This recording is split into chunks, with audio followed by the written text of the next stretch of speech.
So I'm Kenton Cool, Everest climber and mountain guide, and here I'm answering a number of short questions about my upcoming Everest expedition. This will be my 20th expedition, so if anybody knows something about that mountain, it's probably me.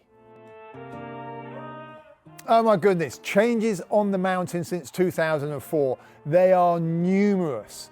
So I suppose first and foremost, we got to look at the effect of climate change, because that is real. And we can see it on receding glaciers. We can see it on the level of the glacier, not just the glacial snout, which is receding, but the actual level of the glacier itself.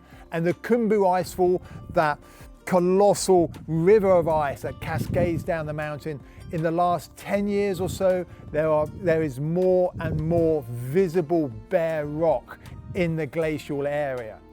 So they are distinct effects of climate change. But the industry itself has also significantly changed. And what do we mean by that? Well, the understanding and level of support from the Sherpas has just gone through the roof. The Sherpas today have a better understanding of the mountain, they are fitter, they have better technical skill, and they are generally much better equipped than they were perhaps 20 years ago. They've got modern equipment, which is fantastic to see.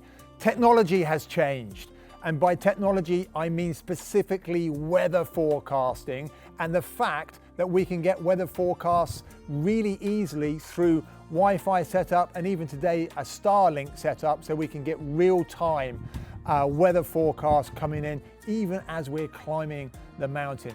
The food, the base camp setup, these have all exponentially got better. Even 10 years ago, I would have said the food on Everest was average at best. Now, everybody looks forward to breakfast, lunch, and evening meals. We have, almost celebrity chefs coming to base camp cooking for the teams. It is absolutely fantastic. But the mountain itself has not significantly changed. You still need to go there with a positive mindset and a skill set to match that mountain. My own approach to climbing Everest has changed since when I was first there in 2004, but I think the general industry has changed equally as much. So if we look at my own approach, back in 2004, we would go to Nepal for 8 to 10 weeks. I used to work in relatively large groups of perhaps 5 or 6 clients, whereas today I work in a much more bespoke manner. I work with just a single client, and I build the expedition around that client's skill set and experience.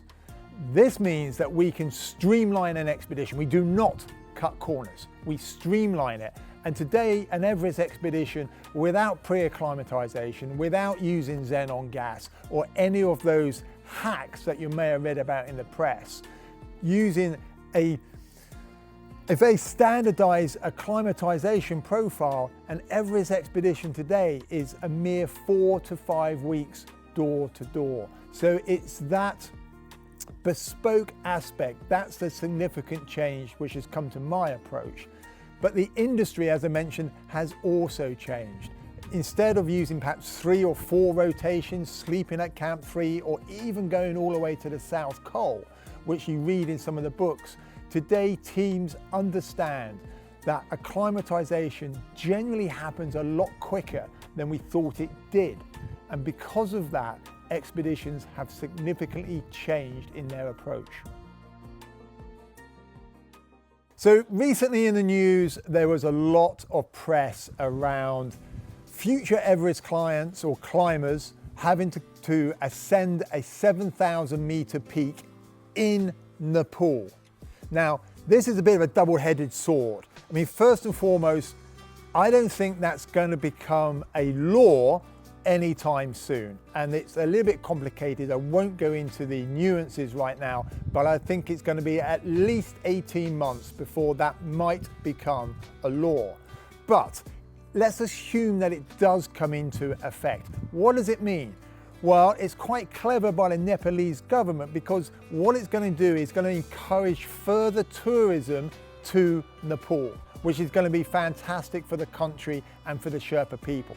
So instead of just doing a single expedition to Nepal to climb Everest, the climber now has to do at least 2 full-on expeditions. So bringing his or her tourist spend, expedition spend to Nepal. However, it does pain me a little bit because my background is as an amateur climber that came into being a mountain guide, and I fully believe that mountaineering should be free of rules and regulations as much as possible. So although I think it's a good idea because it means that the climber needs to show experience before getting to Everest, and that's a good thing.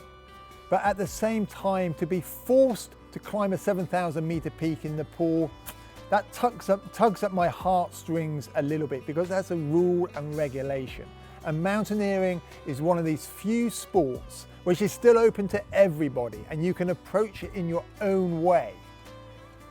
So my own view on it is, ultimately I think it's a good thing. I'm a little bit disappointed that it has to be a 7,000 meter peak in Nepal, because you could go to Pakistan, you could go to Argentina and gain the same sort of experience, but I understand the reason why. And then on the other hand, as I said earlier, mountaineering should be available to everybody without rules and regulations. So that does bring a slight tear to my eye. It's a complicated issue. I don't think it's going to come into force anytime soon, but I think at least the Nepalese government is thinking along the right lines. Wow, 20 ascents of that mountain.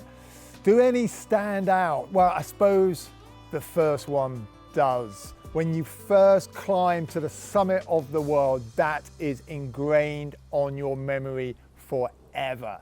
But each and every ascent has been special and unique in its own way. So it's very hard to just pull out a single expedition and say, this is the standout one.